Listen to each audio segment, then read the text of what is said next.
उसके लिए आपका आभार व्यक्त कर रहे हैं।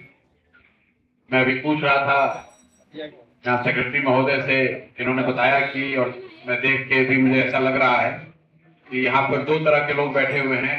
एक तो जो इस डिपार्टमेंट के बासिंदा हैं और कुछ जो इस इलाके के लोग हैं। हम आपको व्यक्तिगत तौर पर तो नहीं जानते हैं, लेकिन मेरा अपना आकलन है, मेरी समझ है, यहाँ पर जितने लोग आए हैं इसमें ज्यादातर लोग या तो वोट देने गए नहीं थे, या वोट अगर दिया है तो भाजपा को, एनडीए को वोट दिया है। हमने कहा ज्यादातर लोग, यहाँ पर ज्यादातर जो वोटर हैं वो सब भाजपा के वोटर हैं। इसलिए वोट आप देते हैं। किसी को भाजपा पसंद है, किसी को अपनी जात के नाम पर भाजपा पसंद है, किसी को हिंदू सनातन के नाम पर भाजपा पसंद है, किसी को मोदी जी के नाम पर भाजपा पसंद है, कुछ लोग नीतीश जी के भी वोटर हैं। लेकिन मिला जुलाकर ज्यादातर लोगों ने यहाँ एनडीए को ही वोट दिया। लेकिन मैं आपको एक दावे के साथ एक बात भी दूसरी बात भी कह सकता हूँ कि जितने लोग आए हैं इसमें इक्का दुक्का किसी को छोड़ दीजिए तो कोई ऐसा आदमी नहीं होगा जिसको सम्राट चौधरी का नेतृत्व, सम्राट चौधरी मुख्यमंत्री के तौर पर पसंद होंगे। ज्यादातर आदमी सम्राट चौधरी को मुख्यमंत्री के तौर पर पसंद या स्वीकार नहीं करता। लेकिन अब तो मुख्यमंत्री वही है, सरकार तो आपने बना दी है, अब 4 वर्ष और सरकार नहीं बदल सकता। आप चाहे जितना बैठक कर लीजिए, जितना भाषण दे लीजिए, कोई आए कोई जाए, अब ये सुधार नहीं सकता। क्योंकि जब सुधारने का समय था नवंबर में, तब लोगों ने 10,000 रुपए के लालच में या लालू जी के डर से, जैसे भी हो, आपने वोट दे दिया, सरकार का लाइसेंस रिन्यू कर दिया। वो 5 वर्ष के लिए सरकार रहेगी। 1 वर्ष हुआ है, 4 वर्ष और रहेगा। अब कोई उपाय नहीं। अब दिक्कत हो रही है, आपका पेंशन नहीं मिला 4 महीना से, अभी 2 दिन पहले पेंशन आया होगा, या राशन कार्ड से नाम कट रहा है, या जो राशन कार्ड पेंशन वाले नहीं है उनको दिक्कत हो रहा है कि नीट की छात्रा के साथ रेप हो गया, मर्डर हो गया, सरकार से जो लोग खुश नहीं है। अब उनसे पूछिए कि भैया आप भाजपा को वोट दिए थे तो काहे नाराज है? बता रहा है कि भैया हम तो सम्राट चौधरी के लिए नहीं दिए थे। तो इससे आप बच नहीं सकते। अगर सम्राट चौधरी के सरकार से आप नाखुश हैं, अगर किसी के बच्चे को गोली मार दी सरकार ने इनकाउंटर के नाम पर, या किसी बच्चे के साथ दुर्व्यवहार हुआ, तो जितना दोष सरकार का है उसका थोड़ा बहुत दोष आपका, हमारा भी है। सरकार खुद से तो बनती नहीं है, आप हम भी मिलकर बनाए हैं। अब कोई उपाय नहीं। आप सोच रहे हैं भैया सम्राट चौधरी को तो मोदी जी बनाए हैं, हम तो बनाए नहीं है। मोदी जी आपसे फोन करके तो बात करेंगे नहीं, आपसे मिलने मोदी जी आकर नहीं कहेंगे कि किसको बनाए। आपके पास क्या उपाय है? ऊपर वाले ने अभी एक रास्ता आपको दे दिया। ये जो बांकीपुर का उपचुनाव है, ये विधायक का चुनाव नहीं है। आपके पास ऐसा रास्ता है कि अगर आप एक बार ठीक से समझ के वोट दे दें तो सिर्फ अपना विधायक नहीं चुनिएगा, बिहार का राजा बदल सकते हैं आप। अगर आपको लगता है कि भैया सम्राट चौधरी की जगह कोई बेहतर, काबिल, चरित्रवान आदमी बिहार का मुख्यमंत्री बने, चाहे वो कुशवाहा समाज का ही हो, कोई बात नहीं, लेकिन कोई पढ़ा लिखा, समझदार, सही चरित्रवान व्यक्ति अगर बिहार का राजा बने, तो ये आपके लिए अवसर है। मोदी जी को एक संदेश भेजिए, आपका बात मोदी जी तक पहुंच जाएगा। बांकीपुर के चुनाव में भाजपा को झटका दीजिए, भाजपा को हराइए। अपने आप मोदी जी को, अमित शाह को पता चल जाएगा कि भैया जो इलाके के लोग पिछला 30-35 साल से भाजपा को वोट दे रहे थे, अगर आज उन्होंने वोट नहीं दिया, इसका मतलब है कि जो निर्णय उन्होंने लिया है सम्राट चौधरी को मुख्यमंत्री बनाने का, ये जनता को स्वीकार्य नहीं है। अपने आप ये हक है।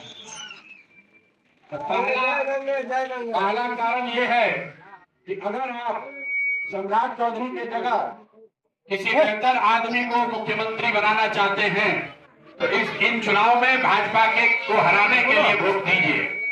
दूसरी वजह, जहां भाजपा के लोग, भाजपा के जो कार्यकर्ता हैं, जो उसके वोटर हैं, जो उसके नेता हैं, भाजपा का राजनीतिक अहंकार इतना हो गया है कि वो अपने कार्यकर्ता को, वोटर को भी नहीं पूछता है। जैसे यहाँ जितने लोग हैं, यार तुम ही बात कर रहे हो, हम कर रहे हैं। यहाँ जितने लोग हैं, आपने मोदी जी को वोट दिया, रविशंकर प्रसाद जी को सांसद बनाया है। मैं दावे के साथ कह सकता हूं कि एक दिन भी रविशंकर प्रसाद यहाँ पूछने नहीं आए हैं। क्यों नहीं आए हैं? क्योंकि उनको इतना अहंकार है भाजपा को कि हम कुछ करें न करें, हर हालत में लोग हमी को हिंदू मुसलमान के नाम पर दे, मोदी के नाम पर दे, कुछ नहीं चलेगा तो लालू जी का डर दिखाकर उनका वोट हम ही लोग लेंगे। तो ये जो भाजपा का अहंकार है, राजनीतिक अहंकार, इस पर अंकुश लगाना है तो एक बार यहाँ भाजपा को हराइए।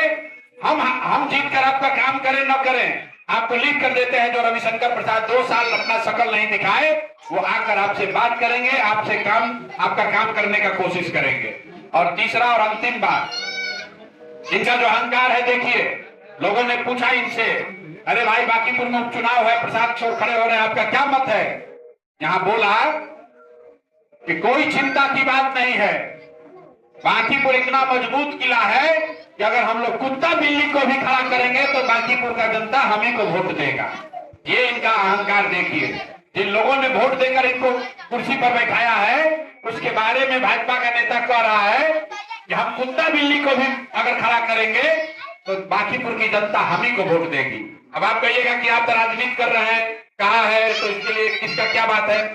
आप उनका उम्मीदवार देख लीजिए, उनके उम्मीदवार का कैलिबर देख लीजिए, उम्मीदवार कहां से पढ़े हैं, क्या किए हैं, कोई जानता ही नहीं है। फिर भी वो कहता भाई मेरा भाजपा का उम्मीदवार है, सब लोग जनता हमी को वोट देगा। अगर आप इस अहंकार को तोड़ना चाहते हैं तो एक बार इनको हराइए। अपने आप जो जीतेगा वो तो पूछेगा ही, जो हारेगा वो भी आपका चिंता करेगा।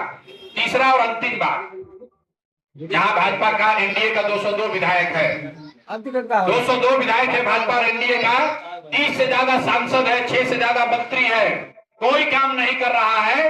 सबको मालूम है चुनाव आएगा, हिंदू मुसलमान होगा, जात का बात चलेगा, मोदी जी के नाम पर वोट पड़ जाएगा।